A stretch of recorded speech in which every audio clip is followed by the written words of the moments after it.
Hey, tough and the out of this world story from Street Travel. There are ladies and gentlemen, and welcome back in Street Travel. I am your host Manir.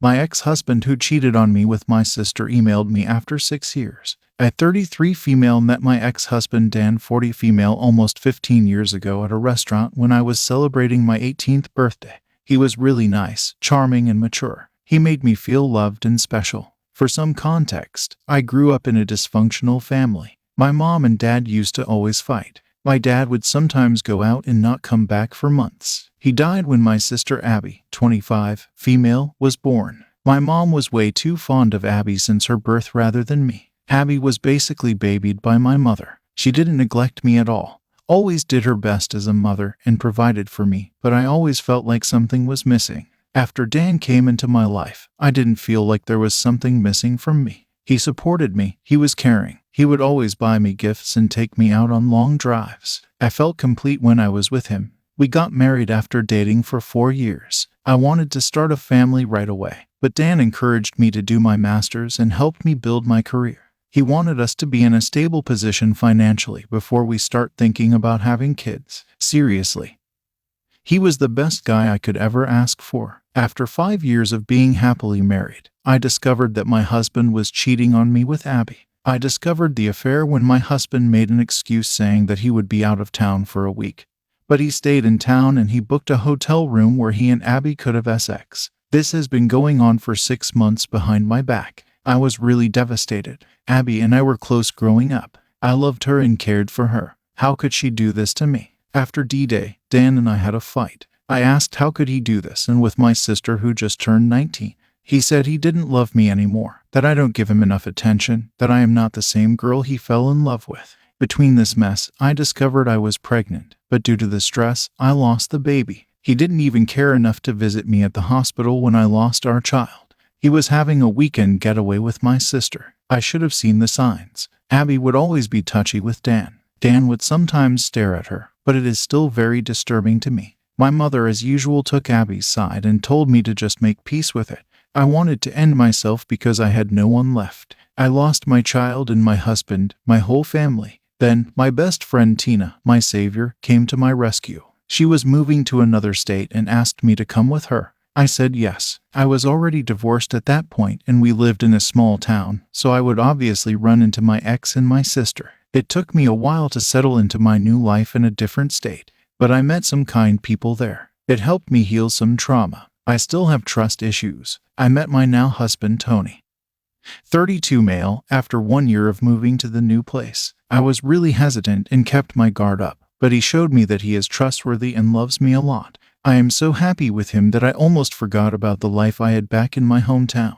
His parents were really welcoming and are generous people. We got married a year ago.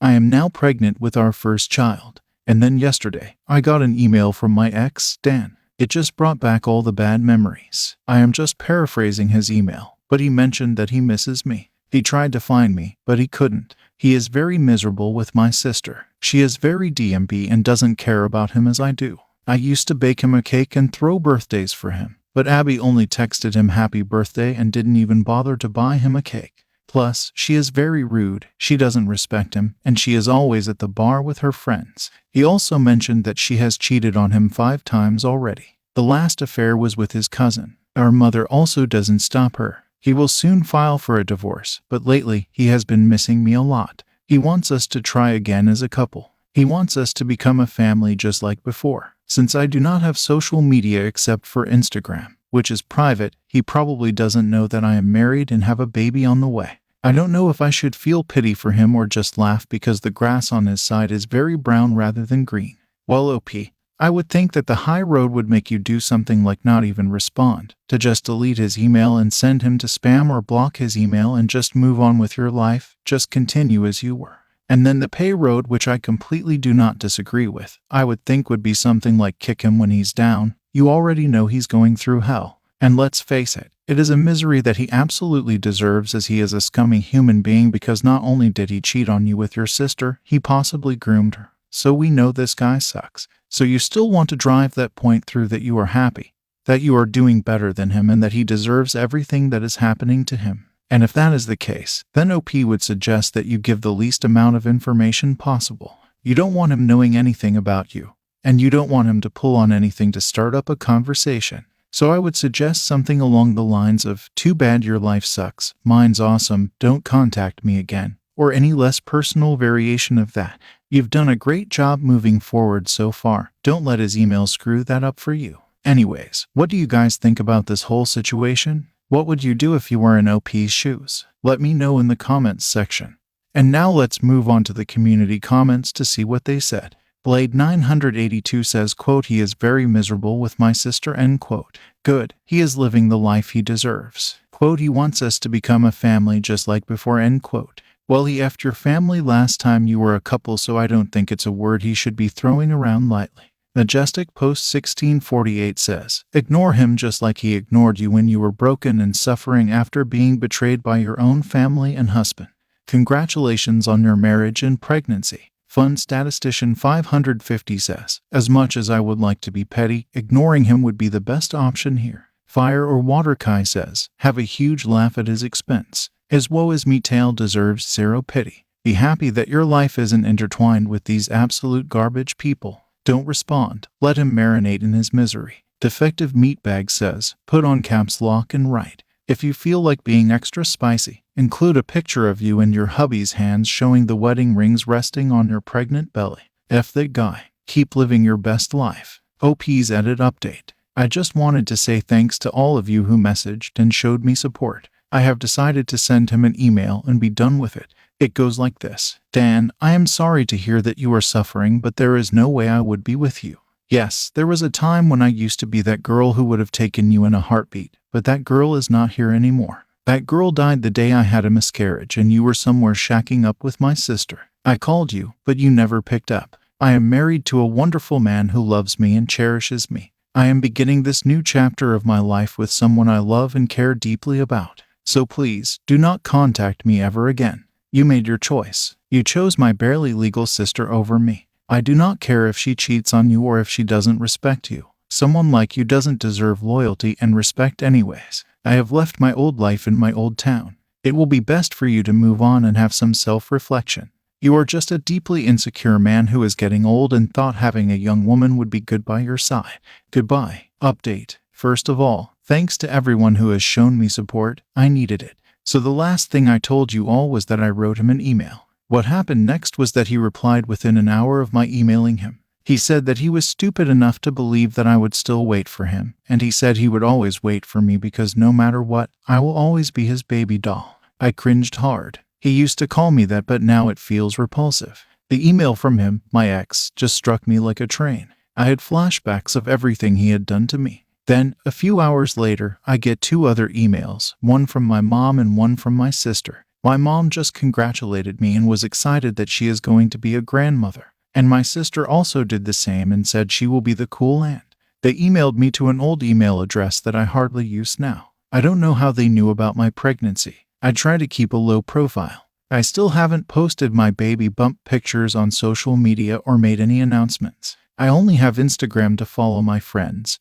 But it just scared me. I broke down crying on the spot. I could not believe these people. They forgot how they treated me when I needed them, and moreover betrayed me. Luckily, my husband Tony was around. He held me and put me on the couch. He knows everything about me. I've never hidden anything from him. I was a little bit scared that my mom and sister would find me. He reassured me that I am hundreds of miles away from them. I mean, we live in the opposite part of the country. He took me out for ice cream to comfort me. It took 2 ice cream cones to finally calm me down. Lol, I hope I can move past this. I told him about my concerns and that my mom and sister might demand to see my baby. It's a girl. He told me he would talk to his uncle, who is a police officer, to be on the lookout for them. Even if they come here and force themselves on us, he would fight for it. He is going to consult his lawyer friend about this matter and told me not to worry about my ex. He cannot harm me anymore. My husband even made a joke that he would move countries if he has to. Also, I have been reading your comments and it seems like my sister and I were groomed by that man, which is something I cried about for a long time. I feel so stupid and I know I shouldn't be mad at my sister, but she was old enough to know it's bad to have an affair with a married man that also is someone who is your sister's husband. In any case, I blocked all of them. I am 5 months pregnant already. I don't need more stress. God bless my husband. Finally, someone in my post commented that I should alert the daycare about my mom and sister in case they try to steal my baby. Well, we aren't planning to put her in daycare. Even though I am currently working, I decided I would quit my job and look after my baby and focus on healing from giving birth. I do have a good amount of savings in my personal bank account, and this is my own decision. I will go back to work when our girl is a little bit older. My in-laws are amazing and they live nearby. They are both good people and offered to help me with my child. Also, don't worry, apart from my in-laws, I have a good support system too. Tina and her wife Jenny basically adopted me. They are really good people and have always helped me. I don't know what will happen in the future, but at least I am surrounded by some good people that I never had growing up. Now I will take your leave and enjoy my husband pampering me. Well, OP, that was a very thorough reply, and even though it's not what I would have done, apparently it worked for you. Although I do have to say that I believe that's where the leak came from to your mom and your sister. Because, well, you told him on your email and it would be easy for him to just lie and say that a friend of yours, from high school or whatever, told him about you and how you were doing. And that's how he knows. In any case, it's irrelevant because they're all blocked and they live on the other side of the country. So, congratulations on the pregnancy, OP. I hope you keep enjoying your husband pampering you, and all the best in the future. Take care. Now, let's finish this video with a mood booster post. This post is from the subreddit Malicious Compliance, and it's by user Hyperquisitist. The customer is always right. About 9 years ago, I worked at a food service job within a retail store. This job was absolutely horrible as I got written up for anything and everything I did. If I took my breaks, write up. If I didn't take my breaks, write up. I called out once with a doctor's note saying that I absolutely could not work as my illness was highly contagious, write up. This was my first time ever calling out and I gave 48 hours notice. The second and last time was for my grandma's funeral, which I had requested of and was denied. I was written up then too. Any excuse my supervisor could find to write me up, he did. Being in high school at the time, I took this very personally and assumed that I had done something wrong. I worked there for 2 years, taking each write-up as a learning opportunity. However, I finally reached a point where I recognized that it wasn't my fault and the malicious compliance began. In this job, there were add-ons, and these add-ons came with an upcharge. I had customers complain to me constantly about not wanting to be charged extra, but normally they would just pay it and move on.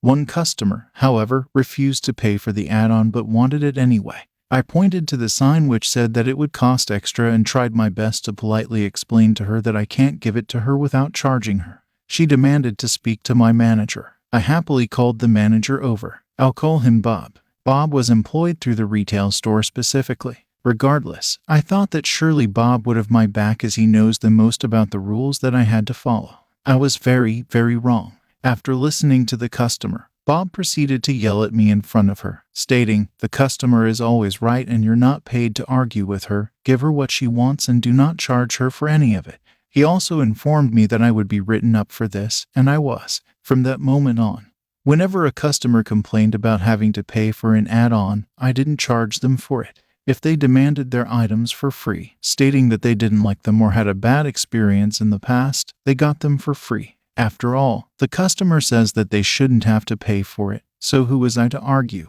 Of course, he meant that I shouldn't argue to the point of the manager being called. But he didn't specify and I didn't want to be written up for it again. Nor did I care to follow a do as I mean, not as I say, policy anymore. It didn't take long for the people who worked in the actual retail store to learn that they could also get add-ons for free if they complained about it, as at the time that they were ordering, they were technically customers, since each add-on costs between 60 cents and $1, and most customers wanted more than one add-on. The company was losing an average of $2 to $3 per transaction on the add-ons alone, not even considering the customers who got their entire order for free. Of course, $2 to $3 doesn't seem like much, but it was enough to catch the attention of my district supervisor, who I will call Ann. Ann was employed by the food service company, and her job was to oversee the branches that were inside retail stores. Ann was very nice and respected the employees who worked with her company, regardless if they weren't employed directly by her company, as was my case. She first asked Bob about why our location appeared to be less profitable than other locations,